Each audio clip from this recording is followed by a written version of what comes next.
Criminal target selection is not random, and it is not primarily driven by opportunity in the sense that most homeowners understand opportunity.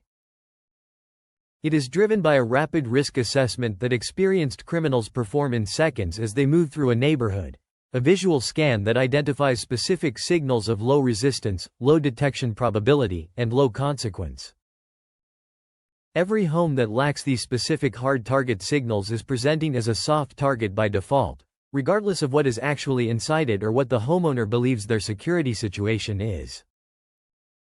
Two specific signals consistently cause criminals to redirect to different targets. And the system that produces both of those signals simultaneously, without grid power, without monthly fees, and without any technical complexity, is the anti-looter kit designed by former CIA officer Jason Hansen. The link is in the description.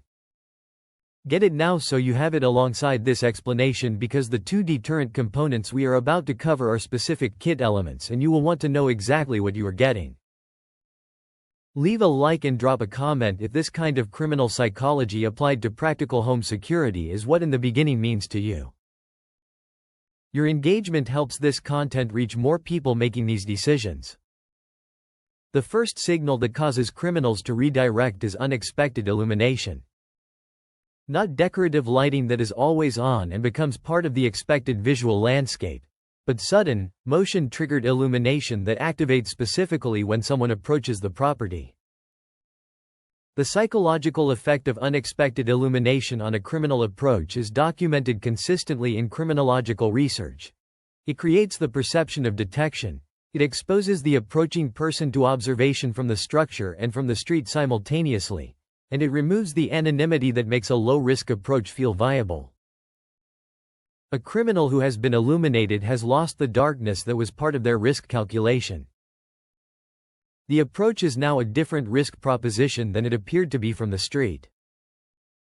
The anti-looter kit's blackout-proof solar floodlight provides exactly this deterrent in the form that matters most. It operates entirely without grid power, which means it is active during exactly the conditions when grid-dependent security lighting fails. A power outage that kills every other light on the street activates the anti-looter kit's floodlight as the only illuminated point on the block, creating a stark contrast that signals hard target status to anyone approaching while every neighboring property is in complete darkness. The solar design also means no wiring, no electrician, and no ongoing energy cost.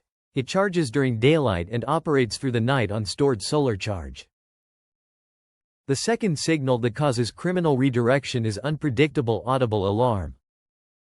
Not a distant car alarm that the neighborhood has learned to ignore, but a sudden, loud, proximate alarm that fires at the property perimeter, before the intruder has reached cover, before they have completed their approach, and while they are still exposed and identifiable on the approach path.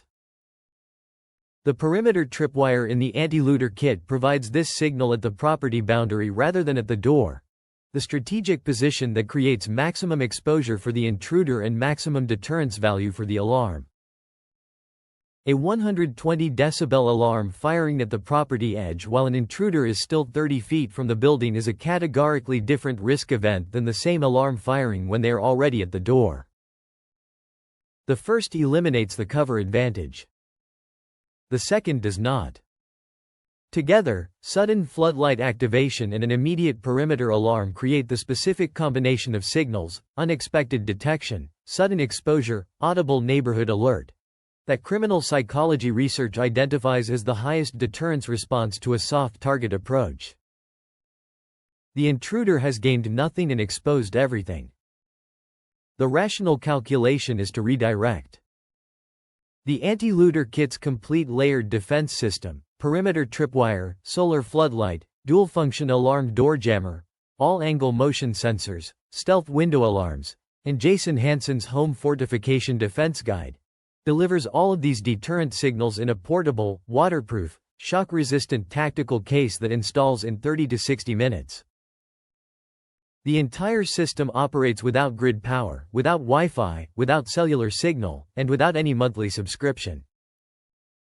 Jason Hansen's CIA field security background is not marketing language in this context. It is the origin of the specific deterrence philosophy built into the kit's design. Intelligence field outpost security is built around the same two core principles. Early detection before proximity is established and hard target signaling that redirects threats before engagement. The same logic that protects sensitive installations applies to residential property defense. The two signals that make criminals skip your house are available in a single portable kit. The link is in the description. Leave a like and drop a comment telling us what your current exterior lighting situation looks like and whether it operates during a power outage.